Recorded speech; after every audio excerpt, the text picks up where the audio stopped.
Hi students, हमारा आज का जो टॉपिक है वो है स्ट्रक्चर्स ऑफ जनरलाइज्ड सेल। ठीक है जी। इससे पहले हमने सेल की हिस्ट्री पढ़ी थी। सेल की हिस्ट्री के बाद हमने माइक्रोस्कोप जो थी उसका इंट्रोडक्शन देखा था।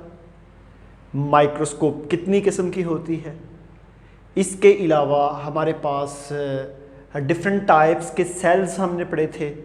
वो डिफरेंट टाइप्स के सेल जिसको हम डिविजन्स ऑफ लेबर्स कहते हैं।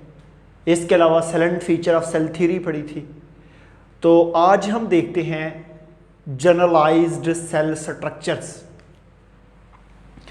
के हमारे पास जनरलाइज्ड क्या है। जनरल जो सेल का स्ट्रक्चर्स होता है, प्लांट सेल हो, एनिमल सेल्स हो, उनका जो स्ट्रक्चर्स है, उन स्ट्रक्चर्स के अंदर कौन कौन से कंपोनेंट पाए जाते हैं, उनके अंदर कौन कौन सी चीज़ पाई जाती है। तो इन तमाम चीज़ों के बारे में हम डिस्कस करते हैं। तो स्टार्ट करते हैं हम एक प्लांट से। स्टूडेंट्स, मेरे पास एक प्लांट है, ये आपको नज़र आ रहा है। ये जो प्लांट है ना, इस प्लांट का मैं लेता हूँ लीफ।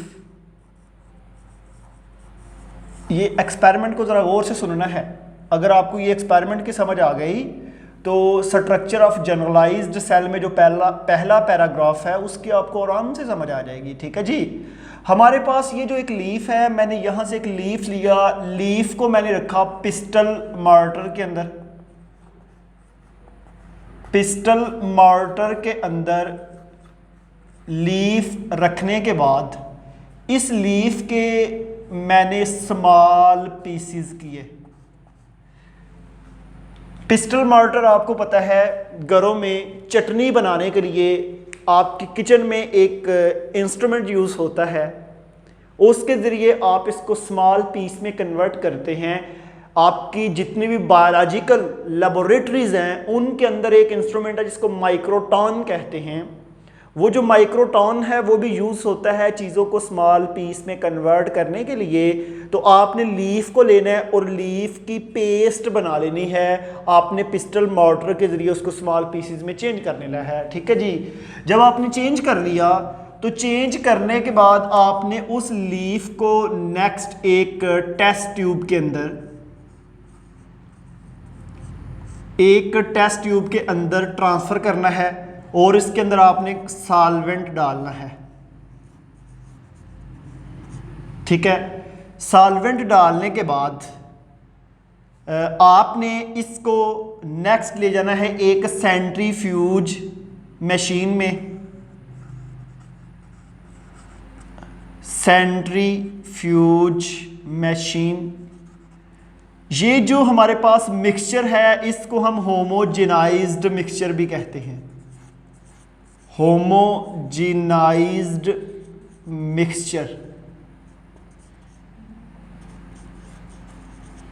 अच्छा जी स्टूडेंट्स, ये जो होमोजेनाइज्ड मिक्सचर है, जब मैं इसको लेके जाऊंगा सेंट्रीफ्यूज मशीन में, तो मशीन क्या करेगी कि ये जो होमोजेनाइज्ड मिक्सचर है ना, इसको इसके वेट और वेट के साथ इसकी डेंसिटी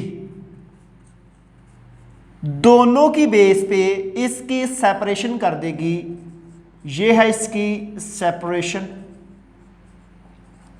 इसकी सेपरेशन हो जाएगी। सबसे नीचे राइबोसोम्स का साइज बहुत ज़्यादा होता है। राइबोसोम्स है, ये मैंने डिफरेंट लेयर्स बनाई हैं। सेल के अंदर जितनी भी ऑर्गेनेल्स हैं, ऑर्गेनेल्स का कॉन्सेप्ट आपने चैप्टर फर्स्ट में पढ़ा था।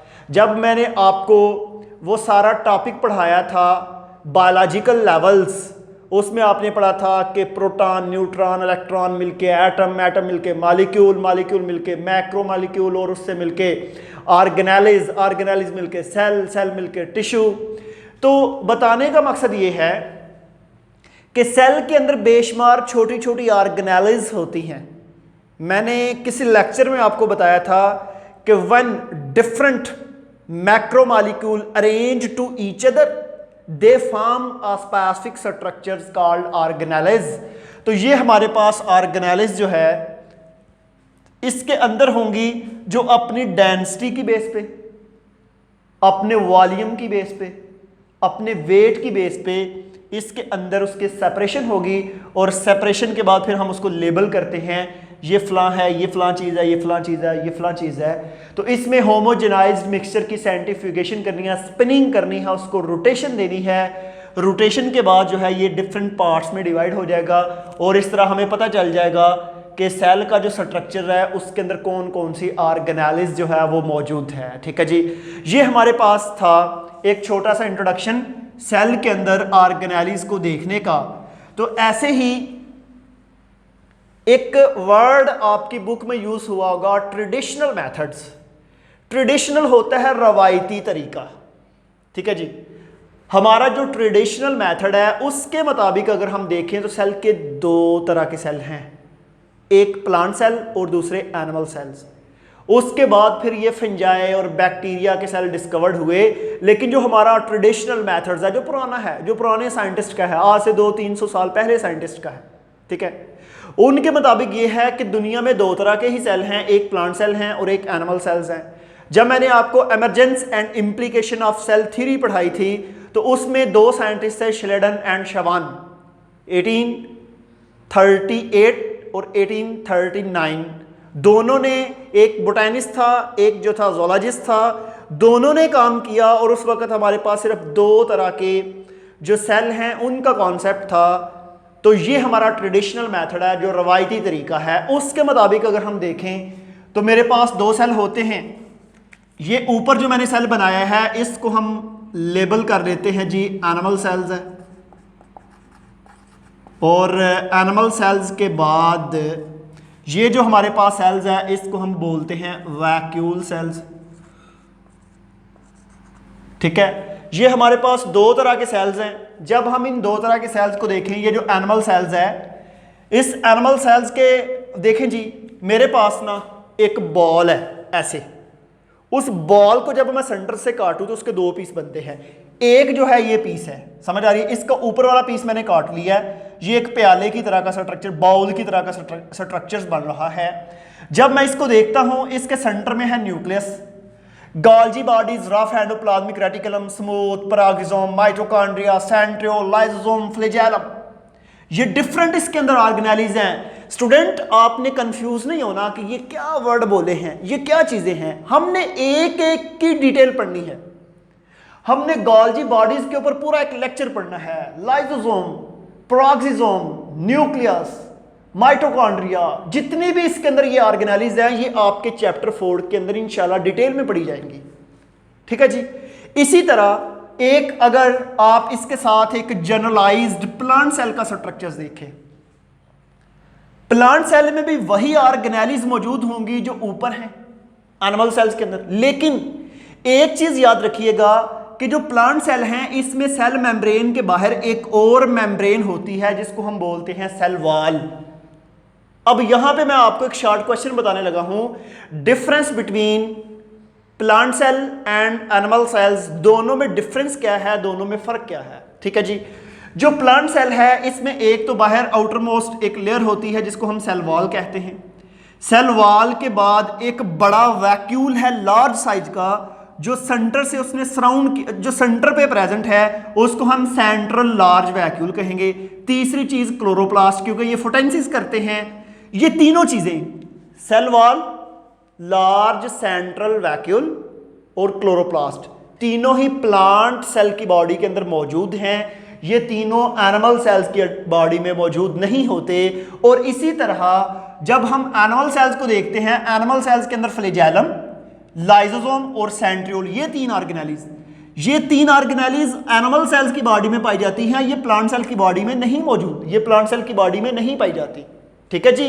तो ऐसे जो है हमारे पास ये दोनों सेल्स को आपने देखा, तो एक इसमें जो है मैं आपको बता दूं कि एक तो इस तरह आपने सेल्स को देखा, प्लांट सेल को और एनिमल सेल्स को। एक मैं आपको और बताऊं short question, difference between prokaryotic cells and eukaryotic sales. ठीक है जी, ये लिख भी लेना आपने।